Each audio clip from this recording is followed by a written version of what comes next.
जानेंगे गुरु तेग बहादुर जी के बारे में। ये कौन थे, ठीक है, ये कौन थे, कैसे नाम इनका इतना अमर रहा कि सब लोग हम लोग जानते हैं, हम लोग याद करते हैं उनको, ठीक है, उनका जन्म दिवस में याद करते हैं, उनके बलिदान दिवस में याद करते हैं, उनके बलिदान दिवस में विद्यालय में अवकाश रहता है। ये एक ऐसे महान योद्धा, महान महापुरुष हैं ये लोग कि इन्होंने देश के लिए इतना काम किया है कि हमेशा उनका नाम हमेशा अमर रहेगा।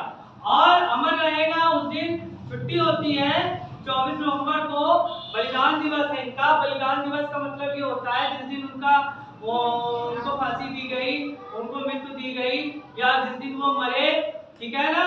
तो जो सरदार होते हैं, सिख होते हैं, उनको बलिदान दिवस के रूप में मनाते हैं, ठीक है।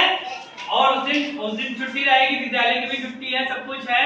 तो इन लोगों ने ऐसा महान कार्य किया, तभी तो इनके जयंती और उनके दिन में छुट्टी होती है।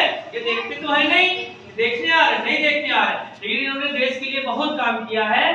उसके लिए ये लोग हमेशा पूजे जाएंगे, इनकी पूजा होती रहेगी, इनको याद करते रहेंगे, इनकी जीवनी जो है बच्चे पढ़ते रहेंगे, किताबों में है, समझ गए। तो अच्छा काम इसलिए कहते हैं हमेशा अच्छा काम। और ये जीवनी और इनके जो महापुरुषों का परिचय देते हैं, इसलिए देते हैं कि आप ध्यान से सुने और इनके जो अच्छे कार्य हैं आप भी सीखें। कि मतलब आप जैसे कि बच्चे जाते हैं तो कहते हैं कि राम के जैसे बनो। अब राम के बारे में कहानी सुनी है, राम ने ये किया, राम ने वो किया, फिर वो कहेगा कि इनके जैसे बनो। सब मतलब हर धर्म में, हर जाति में एक ना एक कोई है, हजरत मोहम्मद हो गए, या जैसे क्या नाम है, राम हो गए, लक्ष्मण हो गए, और ये महान महात्मा गांधी, और ये जो देश के लिए लड़े, ये सारे ऐसे लोग हैं जिनको हम लोग हमेशा याद करते हैं। और बच्चों को इसलिए शिक्षा दी जाती है कि बच्चे मतलब उनसे सीखें, समझ गए। गुरु तेग बहादुर जी सिखों के नवे गुरु थे, मतलब सिख समुदाय के नवे गुरु थे। विश्व इतिहास में धर्म और मानवीय मूल्यों,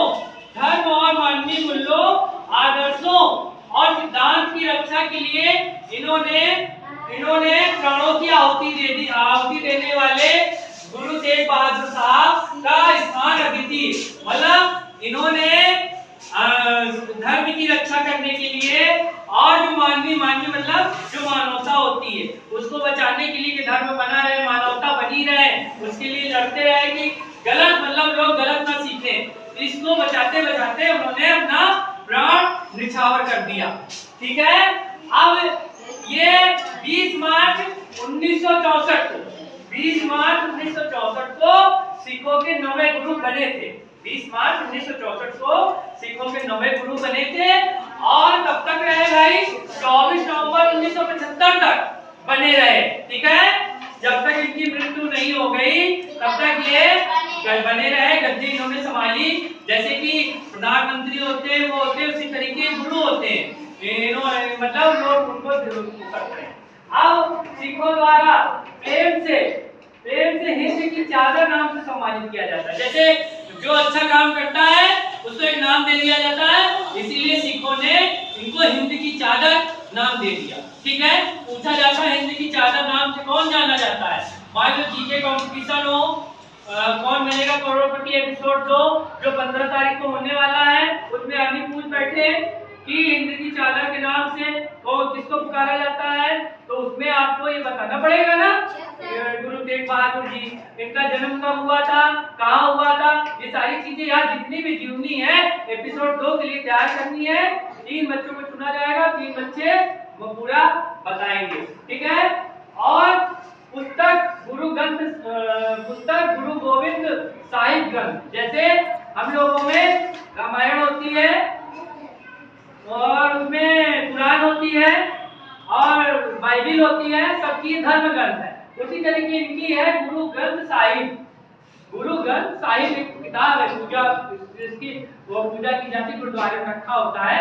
तो उसमें क्या होता है, उसमें जो अंदर वो लिखे रहते हैं 16 काव्य, मतलब काव्य मतलब जो कविता होती है, जो कविता वाली भाषा होती है उसको काव्य कहते हैं, काव्य भाषा। और जो सिंपल वाली भाषा होती है जो हम लोग लिखते हैं हिंदी भाषा हो गई, और जो दोहे और उसमें लिखी जाती है वो काव्य की भाषा। तो उन्होंने उसमें 16 काव्य भजन किए, 16 काव्य भजन गाए। और ये एक प्रसिद्ध यात्री थे, मतलब इन्होंने पूरे देश का भ्रमण कर डाला, कोई महाद्वीप बचा नहीं, कोई भी देश जिला बचा नहीं, इन्होंने सबका भ्रमण कर डाला। तो वो भ्रमण मतलब प्रसिद्ध यात्री के नाम से प्रसिद्ध थे। ठीक है, अब आइए इनके बारे में जानते हैं। और इनका नाम गुरु तेग बहादुर, इनका नाम गुरु तेग बहादुर, और जन्म इनका 1 अप्रैल 1621 में हुआ।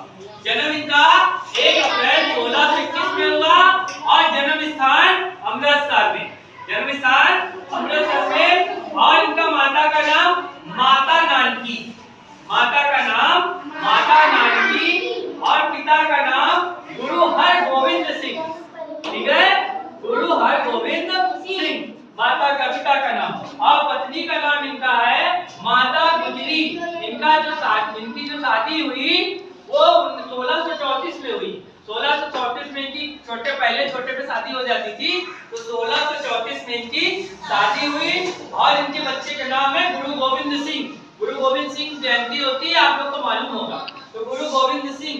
और इनकी मृत्यु हुई थी 24 नवंबर 1675 में चांदनी चौक दिल्ली में। चांदनी चौक दिल्ली में इनकी मृत्यु हुई थी, इनको सजा मिली थी।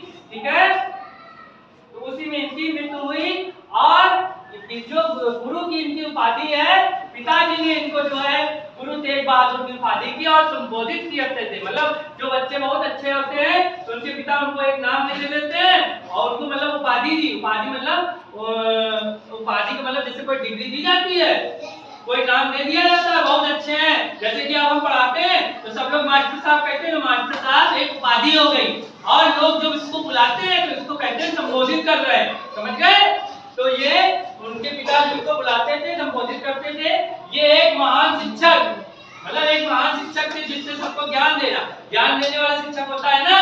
शिक्षक थे, उत्कृष्ट योद्धा, मतलब एक अच्छे योद्धा थे, और एक विचारक, और कवि भी थे, विचारक भी थे। ठीक है, इनके कितने गुण थे? 13 वर्ष की आयु में, जब ये 13 साल के थे, इन्होंने पहला युद्ध लड़ा पिताजी के साथ, अपने पहला युद्ध लड़ा न्याय के लिए, समझ गए। तो ये गुरु तेग बहादुर जी के बारे में हमने बताया आप लोगों को। इसको लिख लीजिए और इसको याद कर लीजिए। कोई क्वेश्चन है किसी बच्चे का पूछना है कुछ, सब समझ में आ गया तो ठीक है।